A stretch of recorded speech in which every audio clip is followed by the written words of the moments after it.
tema da nossa mensagem hoje, assistidos na fraqueza.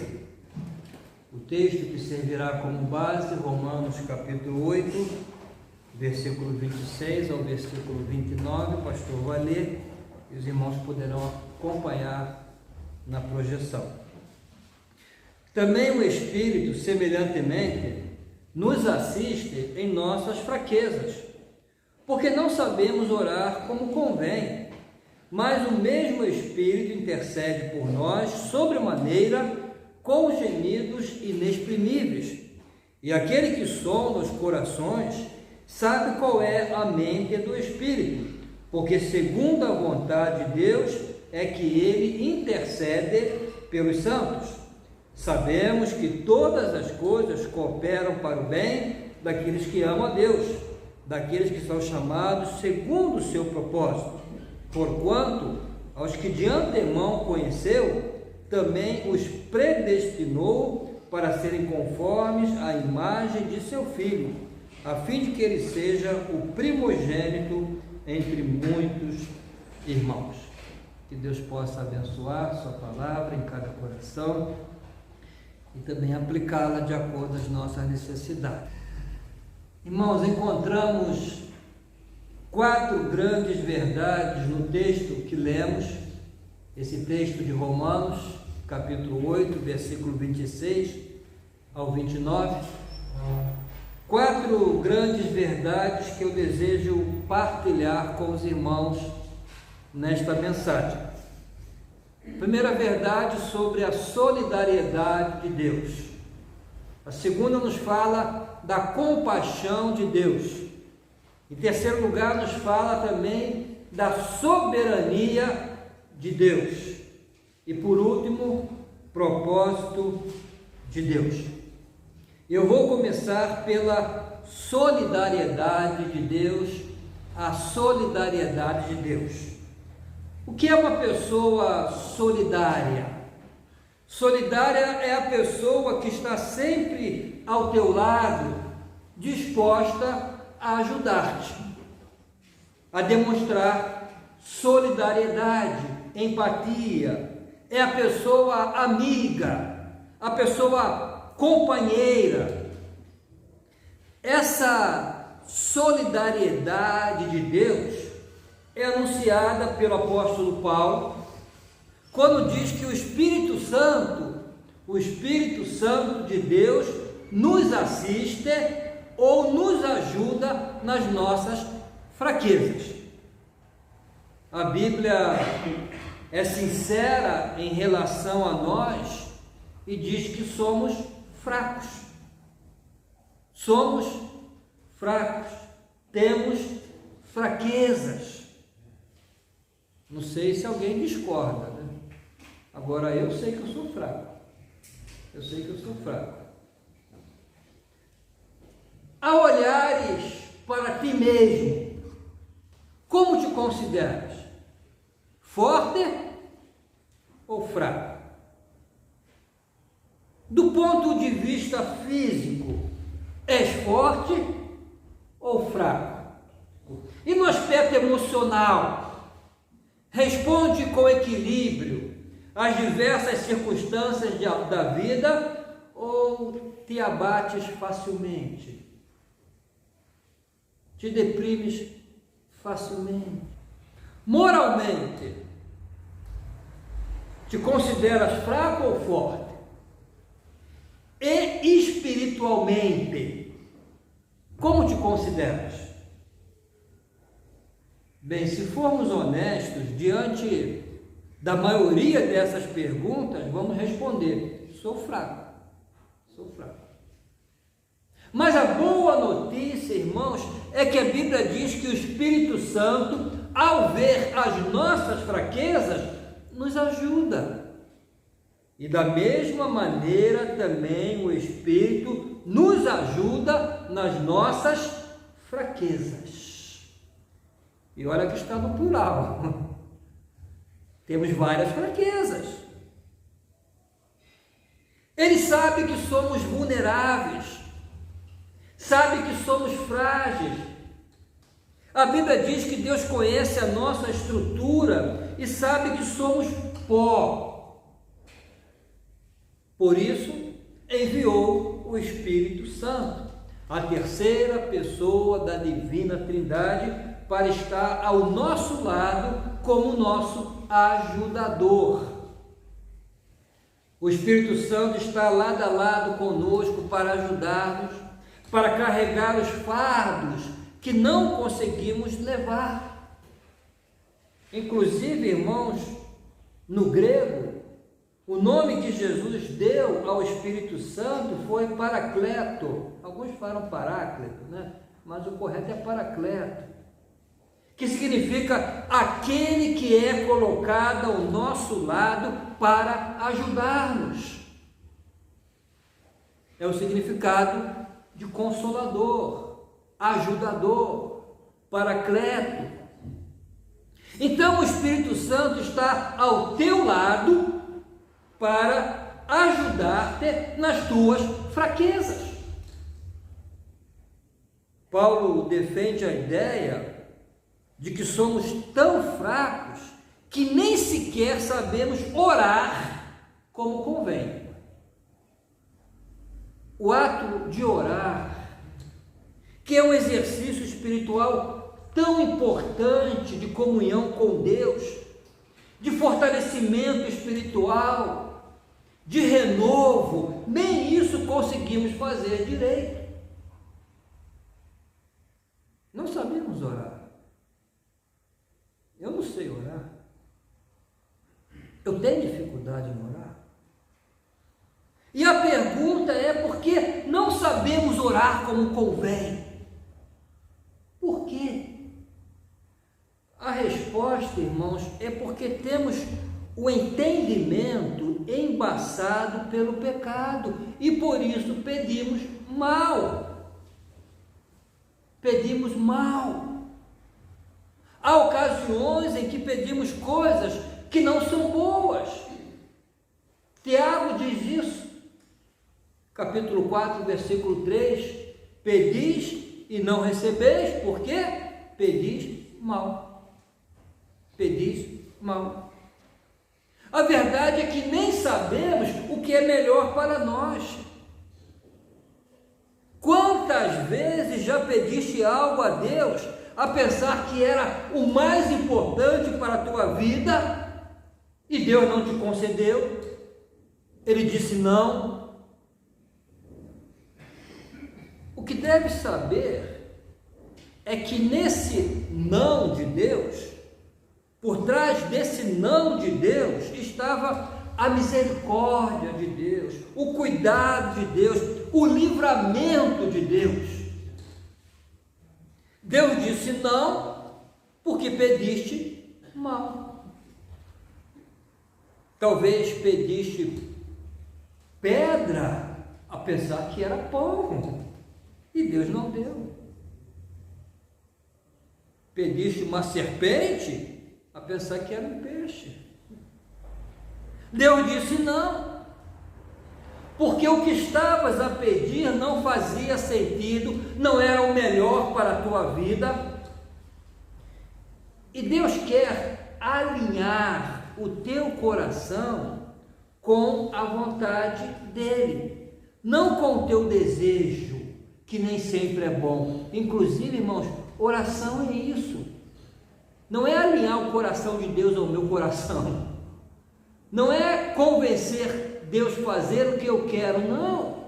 Oração é alinhar o meu coração ao coração de Deus. É entender a vontade de Deus. Por isso o Salmo diz: deleita-te também no Senhor, e Ele te concederá o que deseja o teu coração. Porque o teu coração vai estar alinhado ao coração de Deus. E os teus desejos, aí sim, serão bons. E os teus pedidos serão corretos. Então, nisso vemos a solidariedade de Deus para conosco. Não nos rejeita na nossa fraqueza, não rejeita a nossa oração, mas nos ajuda através do Espírito Santo. Em segundo lugar, também vemos a compaixão de Deus. A palavra diz também: o Espírito semelhantemente nos assiste em nossas fraquezas, porque não sabemos orar como convém, mas o mesmo Espírito intercede por nós sobremaneira, com gemidos inexprimíveis. Se não sei orar como convém, então entra a compaixão de Deus, a bondade de Deus. Não sei orar, mas o Espírito Santo em mim ora. Quando eu estou a orar, e de repente até a falar coisas erradas, o Espírito Santo em mim ora. Ele é como um filtro das minhas orações. Isso é maravilhoso, irmãos, porque na Trindade, Pai, Filho e Espírito Santo, dentro da Trindade já tens um intercessor legal, que é o Senhor Jesus, nosso advogado, que lá no céu, junto ao Pai, intercede por nós. A Bíblia diz que Jesus está lá sempre a interceder por nós. Esse é o ministério de Jesus hoje lá no céu, interceder por nós. Então já temos esse maravilhoso intercessor que é Jesus, que está lá junto ao Pai. A Bíblia diz que o diabo é um grande acusador. E todas as vezes que o diabo te acusa de algum pecado e diz que deves pagar por esse pecado, o nosso advogado, Jesus, se levanta e diz: Pai, eu já paguei. Ele não deve mais nada, porque já paguei a sua dívida na cruz. Pode ser declarado justo, porque com meu sangue já paguei por todos os seus pecados. Por isso, no início do capítulo 8, Paulo faz a seguinte declaração: portanto, agora nenhuma condenação há para os que estão em Cristo Jesus, porque todos os pecados já foram pagos por Jesus. E mais adiante, Paulo indaga: quem tentará acusação contra os escolhidos de Deus? É Deus quem os justifica. Quem os condenará? Pois é Cristo quem morreu, ou antes, quem ressuscitou dentre os mortos, o qual está à direita de Deus e também intercede por nós. Ah, irmãos, que bondade é essa? Que compaixão divina é essa? Que agora estabelece que a terceira pessoa da Trindade também interceda por nós.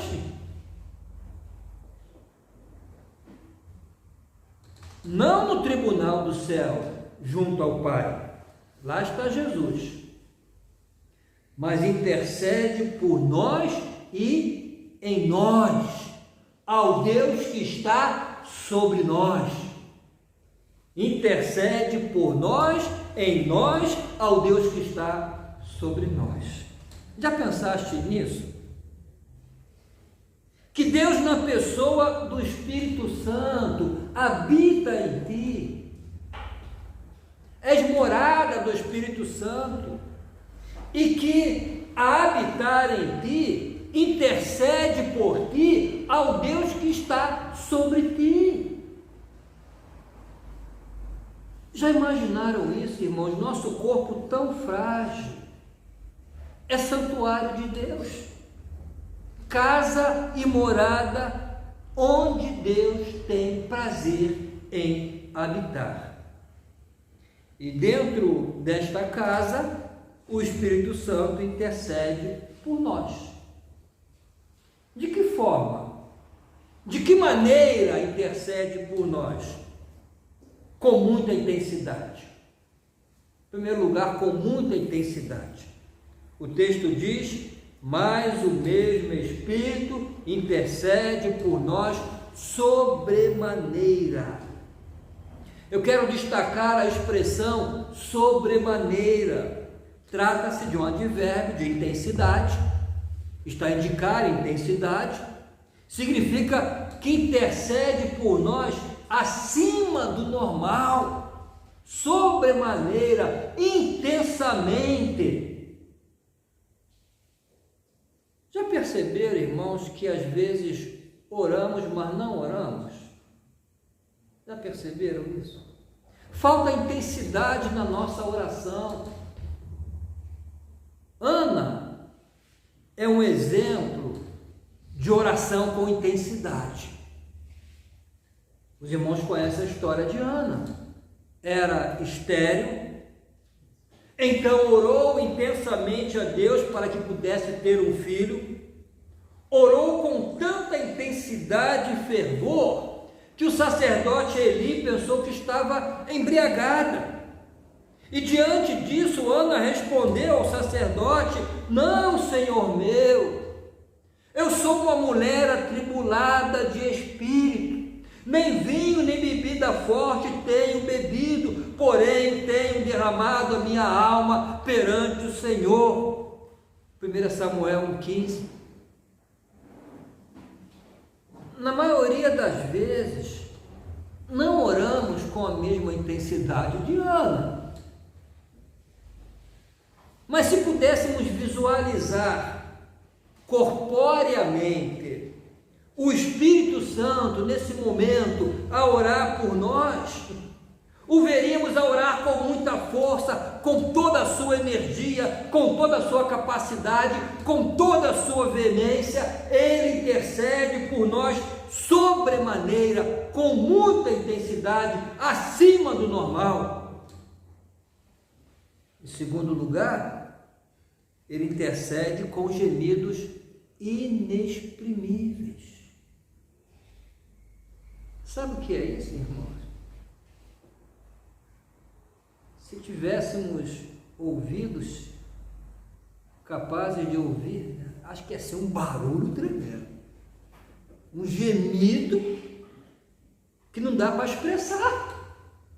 Inexprimível é isso, tu não consegue expressar. Já oraste assim, com gemidos?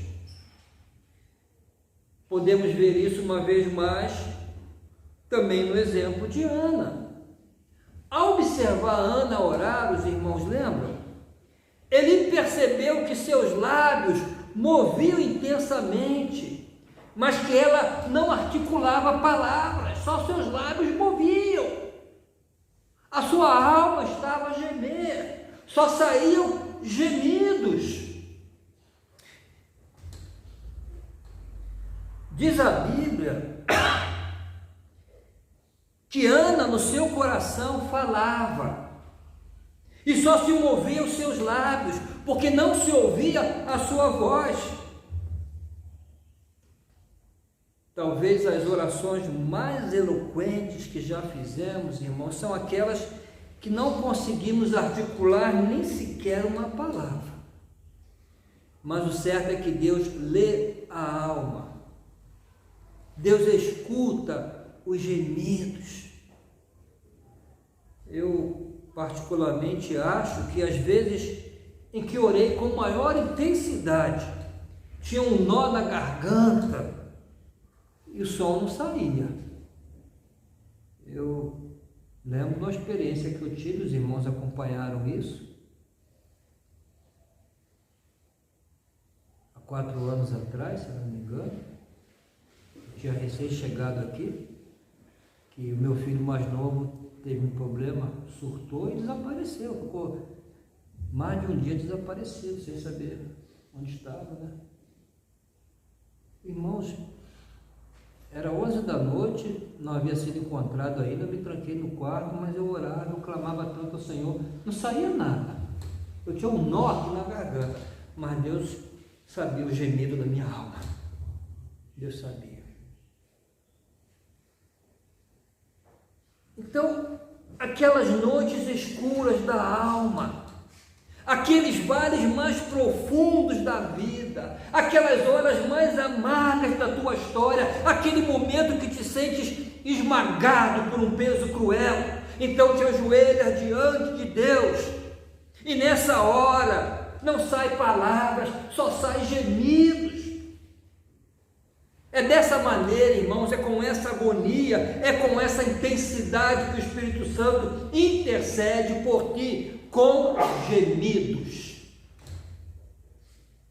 Que bênção saber que não sei orar como convém, mas o Espírito ora por mim e em mim de forma eficaz. Que coisa boa é saberes que tens um poderoso intercessor no céu, à destra de Deus a interceder por nós, e outro poderoso intercessor aqui na terra, ao nosso lado, dentro de nós.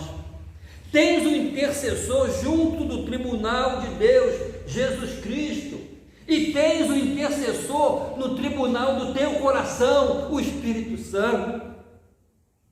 E Deus nunca desperdiçou nenhuma das intercessões do Espírito em teu favor. Ah, irmãos, isso me anima a orar e muito, porque eu sei que por mais fraca que seja a minha oração, ela é poderosa, porque eu tenho o Espírito Santo a interceder por mim. Se tiveres alguma dúvida a respeito da importância da oração, saiba que dentro da Trindade tens dois intercessores, dois extraordinários, não é o pastor Ricardo, nosso sumo sacerdote no céu, e o Espírito Santo que está em nós, que intercede por nós ao Deus que está acima de nós. Isso revela toda a compaixão de Deus, esse Deus que nos ama, que cuida de nós e que deseja abençoar-nos. Em terceiro lugar, a soberania e o controle de Deus sobre todas as coisas, porque o texto diz assim: sabemos que todas as coisas cooperam para o bem daqueles que amam a Deus, daqueles que são chamados segundo o seu propósito. Certamente, irmãos, há grande consolo nesse versículo. Paulo tinha tanta certeza do que ia dizer, que usa a seguinte expressão: sabemos, sabemos. Ele não diz imaginamos, achamos ou sentimos. Não era uma questão de sentimento, os sentimentos variam, mudam. Tem dia que te sentes mal, outro dia te sentes bem. As emoções variam, são volúveis, mudam conforme as circunstâncias. Mas o que nós sabemos não muda com as nossas emoções. Não muda. A verdade de Deus não se altera pelo fato de um dia estares triste, outro dia alegre, entusiasmado ou desanimado, nas alturas ou no fundo do poço. A verdade de Deus é sempre verdade. O que sabemos de Deus é sempre verdade. Por isso deves apegar-te ao que sabes sobre Deus. Foi o que Paulo fez. Paulo disse: sabemos, sabemos. O fundamento não é o que sentes, mas o que sabes.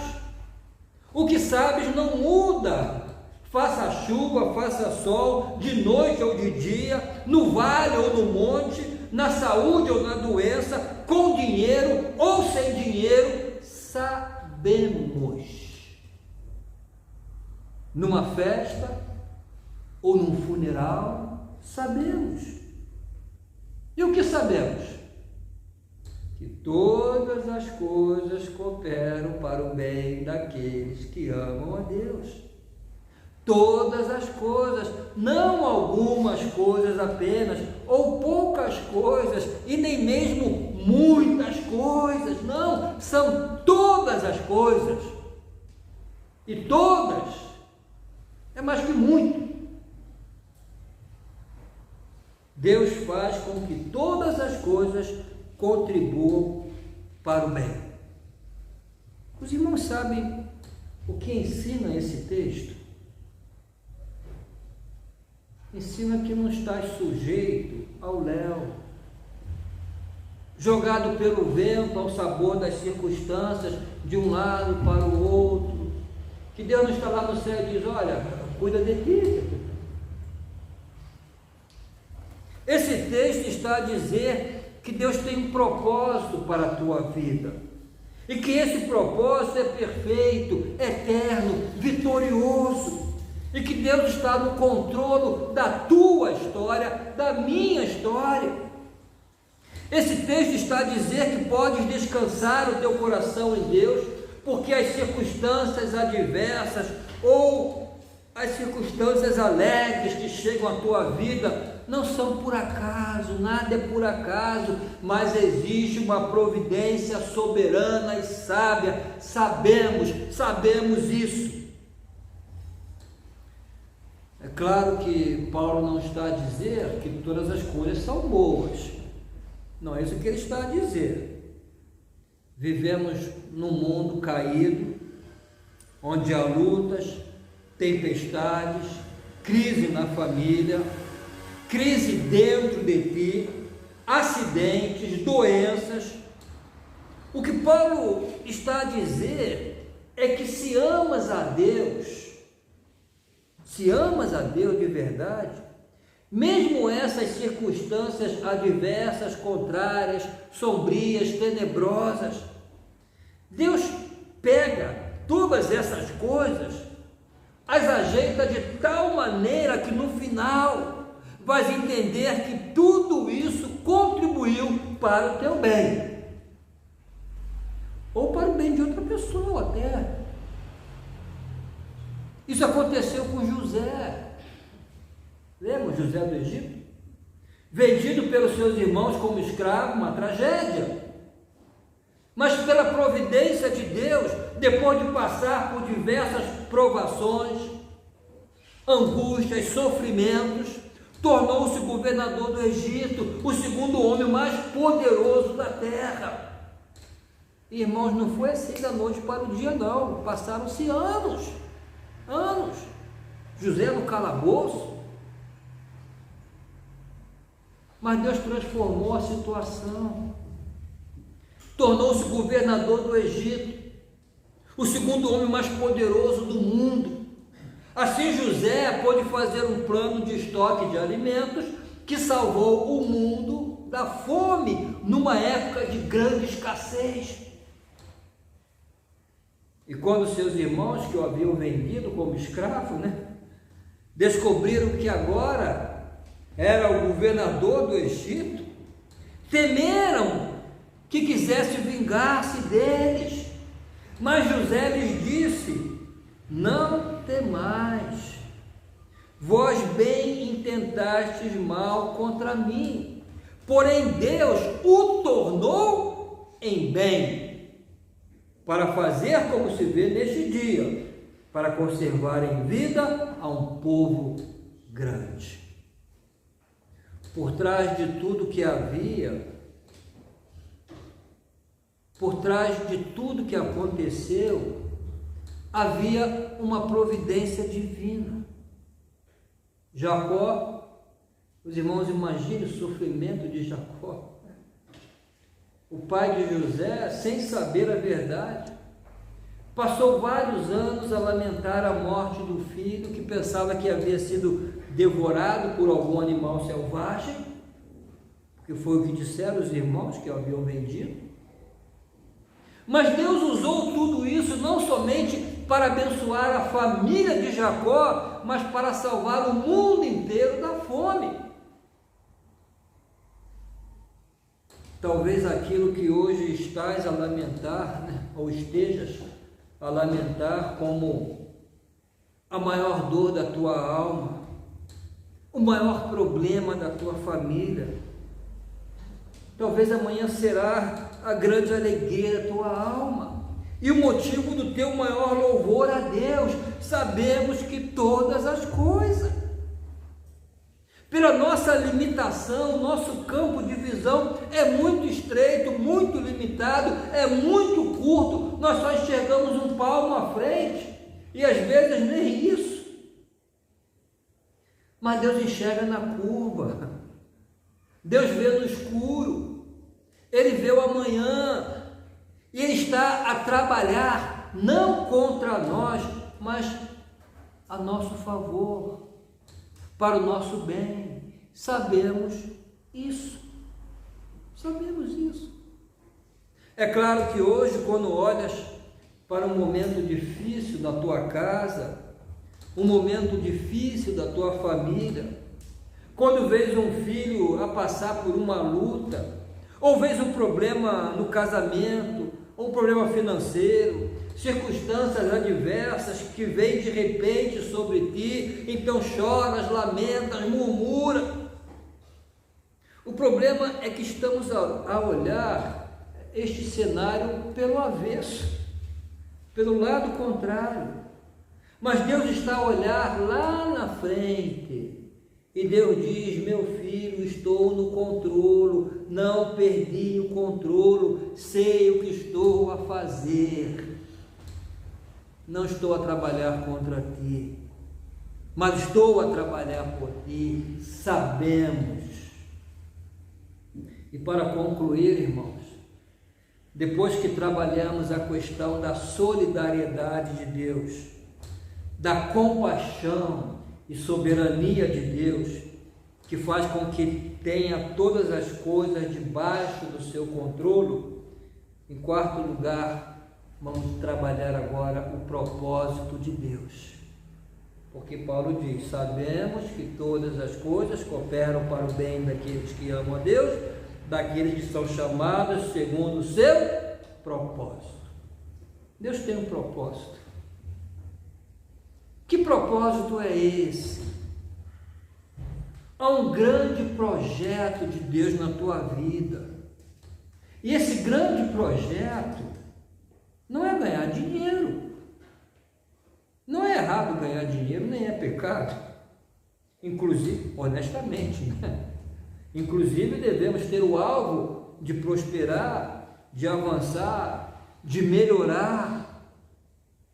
Mas não é esse o grande projeto de Deus na tua vida, não é. Também não é que sejas uma pessoa de sucesso, uma pessoa famosa, reconhecida. Não é. Até pode ser. Não há nada de errado nisso. O grande propósito de Deus para a tua vida está no versículo 29. Porque a Bíblia, irmãos, a gente tem que ler o texto todo, o texto e o contexto, para entender. Aí agora Paulo fala qual é o propósito. Porquanto aos que de antemão conheceu, também os predestinou para serem conformes à imagem de seu Filho, a fim de que ele seja o primogênito entre muitos irmãos. Deus já te predestinou para isso.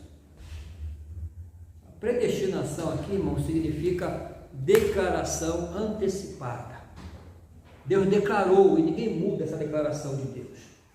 Lá na eternidade, antes que nasceste, Deus declarou: os que eu vou salvar para que sejam iguais ao meu Filho, não menos do que isso.